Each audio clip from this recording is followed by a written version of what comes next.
Sahabat yang terkasih di dalam Tuhan Yesus Kristus, segala puji serta syukur kita haturkan bagi Tuhan, Allah kita, yang kita kenal dalam nama Tuhan Yesus Kristus. Atas kasih-Nya, maka sepanjang satu hari kita diberi kesempatan untuk menikmati berkat kehidupan.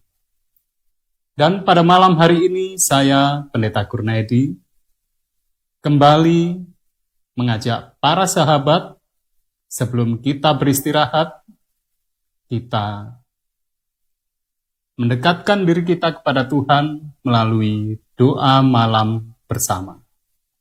Hari ini edisi hari pertama dalam minggu, yaitu hari Minggu sejak tadi sore, jam 6 petang, matahari terbenam, kita masuk ke hari yang pertama, yaitu hari Minggu. Kita bersama-sama untuk berdoa malam bersama, dan sebelum berdoa malam, kita akan merenungkan firman Tuhan untuk sementara waktu. Yang menjadi inti dari renungan kita pada malam hari ini adalah Kejadian pasal 1 ayat 1. Demikian firman Tuhan. Pada mulanya Allah menciptakan langit dan bumi.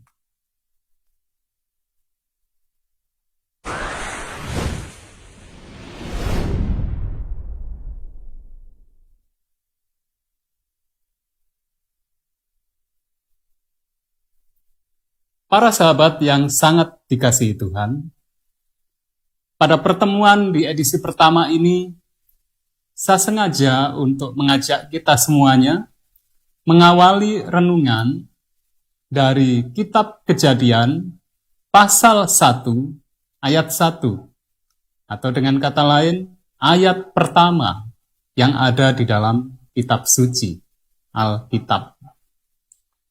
Saudara-saudariku yang terkasih dalam Tuhan, mungkin ayat ini seringkali atau terkadang kita remehkan. Ada pekabaran apa di ayat itu? Namun pada malam hari ini, mari kita merenungkan firman Tuhan yang sangat sederhana ini.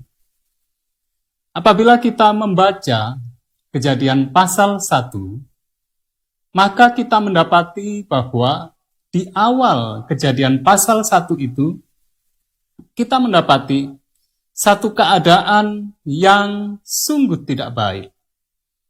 Di mana di sini, di ayat yang kedua dinyatakan bahwa bumi waktu itu belum berbentuk dan kosong.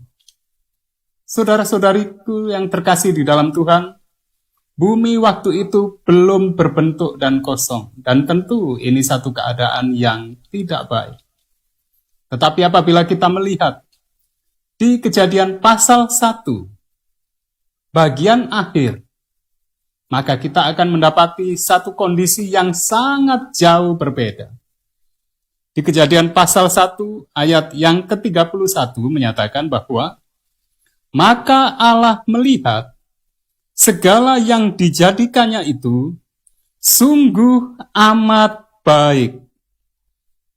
Jadilah petang dan jadilah pagi, itulah hari ke-6.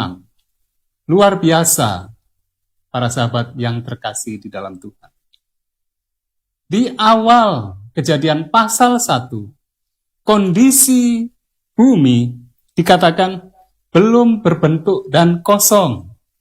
Tetapi di bagian akhir dari kitab Kejadian pasal 1 dinyatakan, maka Allah melihat segala yang dijadikannya itu sungguh amat baik. Luar biasa. Pelajaran yang pertama yang bisa kita dapati dari firman Tuhan ini adalah bahwa apabila Tuhan berkarya, di sini dinyatakan di Kejadian pasal 1 ayat 1, yang menjadi kunci adalah pada mulanya Allah menciptakan. Inilah kuncinya. Dikarenakan Allah menciptakan, maka kondisi yang belum berbentuk dan kosong itu berubah menjadi kondisi yang sungguh amat baik. Saudara-saudariku yang terkasih dalam Tuhan. Jadi pelajaran pertama dari Kejadian pasal 1 adalah ketika Allah berkarya, maka hal yang kacau, hal yang tidak baik bisa diubahnya menjadi sungguh amat baik. Saya ingin kita untuk menengok ke kitab yang terakhir dari Alkitab kita, yaitu kitab Wahyu. Para sahabat yang terkasih di dalam Tuhan, apabila kita mendapati di kitab Wahyu, maka di bagian awal dari kitab Wahyu itu dinyatakan bahwa inilah wahyu Yesus Kristus yang dikaruniakan Allah kepadanya, supaya ditunjukkannya kepada hambanya apa yang harus segera terjadi. Dan oleh malaikatnya yang diutusnya, ia telah menyatakannya kepada hambanya Yohanes. Nah, pada waktu itu, Yohanes, penulis kitab Wahyu, kita tahu bersama, ada di Pulau Patmos. Satu pulau yang sangat terpencil. Dia sendirian. Di sana tidak ada orang yang lain untuk bagaimana dia ini bisa hidup. Tidak ada pasar, tidak ada orang berkebun. Pulau Patmos adalah pulau yang sangat gersang. Dan di sanalah Yohanes tanpa harapan hidup berada di pulau itu. Satu kondisi yang sangat mengecewakan. Yohanes seorang yang beriman kepada Tuhan. Oleh karena mempertahankan imannya, mempertahankan agar hidupnya tetap benar di hadirat Tuhan, dia justru dibuang ke Pulau Patmos. Tetapi para sahabat yang terkasih di dalam Tuhan, oleh karena waktu itu, kemudian Rasul Yohanes atau Yohanes yang terkasih bertemu dengan Tuhan Yesus Kristus yang menyatakan dirinya dengan satu sebutan, Alfa dan Omega, maka segala sesuatunya berubah. Mari kita membaca Wahyu pasal 1 ayat yang ke-8. Demikian dinyatakan, Aku adalah Alfa dan Omega, firman Tuhan Allah, yang ada dan yang sudah ada dan yang akan datang, yang maha kuasa. Tuhan Yesus Kristus menemui Yohanes dengan sebutan Alfa dan Omega.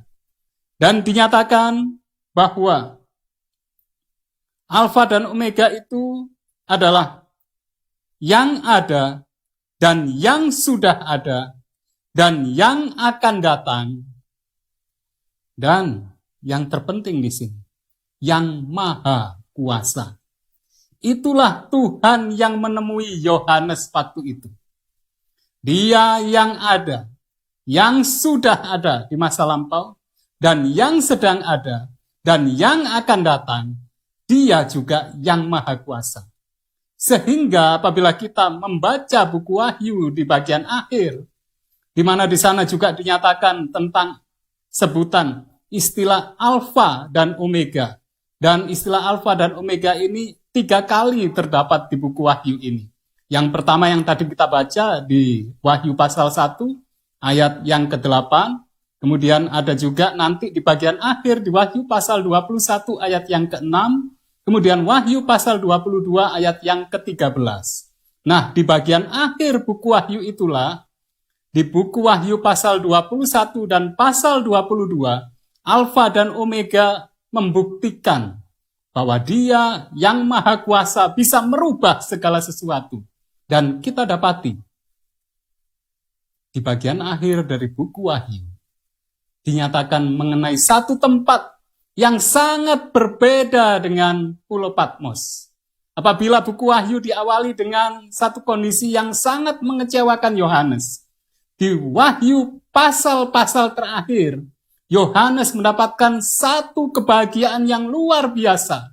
berubah istilahnya dikarenakan Yohanes melihat surga, satu tempat di mana tidak ada kematian, tidak ada kekecewaan, tidak ada ratap tangis. Itulah yang dilihat oleh Yohanes. Dia menyatakan dengan penuh sukacita dikarenakan dia bertemu dengan Alfa dan Omega. Dia bertemu dengan Tuhan Yesus. Dia bertemu dengan Allah Sang Pencipta itu. Identik dengan apa yang tadi kita baca di Kejadian pasal 1. Yang pertama, satu kondisi yang tidak baik berubah menjadi satu kondisi yang luar biasa, membahagiakan. Saudara-saudariku yang terkasih dalam Tuhan, pelajarannya di sini adalah ketika kita menyerahkan kehidupan kita kepada Tuhan, maka Dia merubah kehidupan yang mengecewakan, diubah menjadi kehidupan yang membahagiakan. Satu kehidupan yang kacau balau, diubah menjadi satu kehidupan yang sungguh amat baik. Itulah sebabnya, mari kita menengok sebentar di kitab Mazmur pasal 37, ayat yang kelima. Di sini Raja Daud menyatakan, serahkanlah hidupmu kepada Tuhan, dan percayalah kepadanya, dan Ia akan bertindak. Kenapa Raja Daud menyatakan itu? Oleh karena Raja Daud bisa merasakan, Raja Daud mengimani, meyakini, jika Tuhan yang bertindak, maka segala sesuatunya yang mengecewakan, yang tidak baik, diubah menjadi yang sangat membahagiakan, menjadi sangat indah. Saudara-saudariku, kita serahkan kehidupan kita kepada Tuhan, sehingga kehidupan kita boleh merasakan, boleh mengalami kebahagiaan yang luar biasa yang Dia sediakan. Apabila tidak di dunia ini, yang jelas nanti saat Kristus datang, kita diangkat ke surga dan kita akan tinggal di dunia baru. Yang tadi sudah kita baca, kita bahas sedikit di Wahyu pasal 21, Wahyu pasal 22. Satu kondisi yang begitu membahagiakan. Pelajaran yang kedua, apabila kita melihat di kitab Kejadian, Allah menyatakan satu hal yang luar biasa. Pada saat penciptaan itu, diawali dengan kondisi yang bumi belum berbentuk dan kosong, Tuhan menciptakan terang, dan kemudian terang itu jadi, dan seterusnya hingga hari yang ke-6. Kita melihat di sana satu proses yang begitu sistematis, satu proses yang begitu teratur, begitu indah, karena Allah tahu kapan waktunya yang tepat. Sehingga dari diciptakan terang, kemudian setelah terang ada, lalu diciptakan cakrawala. Setelah itu diciptakan yang lain dan yang lain, hingga di yang terakhir, Tuhan menciptakan manusia setelah semuanya tersedia. Saudara-saudariku, dan apabila kita melihat, kita bandingkan dengan kondisi yang sekarang, dari sisi ilmiah, penciptaan manusia, bahkan mungkin bagaimana hewan itu bisa bertumbuh mulai dari bayi, sampai kemudian hewan itu besar, di sana kita mendapati satu proses yang sangat rumit. Tetapi Tuhan, Allah yang Maha Kuasa itu, segala proses yang rumit itu hanya diselesaikan dalam jangka waktu 6 hari. Dan yang lebih luar biasa, kecuali dalam penciptaan manusia, Allah menyatakan semuanya itu hanya dengan berfirman. Maka semuanya ada. Saudara-saudariku, segala hal yang rumit bagaimanapun, yang di luar nalar manusia, Allah yang Maha Kuasa itu cukup berfirman, maka semuanya terjadi. Pelajaran yang kedua bagi kita. Pelajaran yang kedua adalah apabila kita meyakini bahwa Tuhan pasti melakukan yang terbaik bagi kita, maka kita akan mengalami segala keindahan itu. Mari kita baca di surat Rasul Paulus pada jemaat di Roma, Roma pasal 8. Saya akan baca Roma pasal 8 ayat yang ke-28. Roma pasal 8 ayat yang ke-28. Kita tahu sekarang bahwa Allah turut bekerja dalam segala sesuatu untuk mendatangkan kebaikan bagi mereka yang mengasihi Dia, yaitu bagi mereka yang terpanggil sesuai dengan rencana Allah. Saudara-saudariku, bukankah ini pekabaran yang indah? Mungkin satu hari ini kita belum mencapai apa yang kita rindukan. Atau mungkin di awal tahun 2021 ini, seakan-akan bagaimana nanti kehidupan kita ke depan. Kita diselimuti dengan bayang-bayang yang menakutkan. Tetapi satu pekabaran, kita punya Allah yang Maha Kuasa. Kita punya Tuhan yang adalah Alfa dan Omega. Serahkanlah kehidupan kita kepada Tuhan, sehingga kita boleh merasakan sukacitanya. Kita boleh mengalami satu hal yang sungguh amat baik.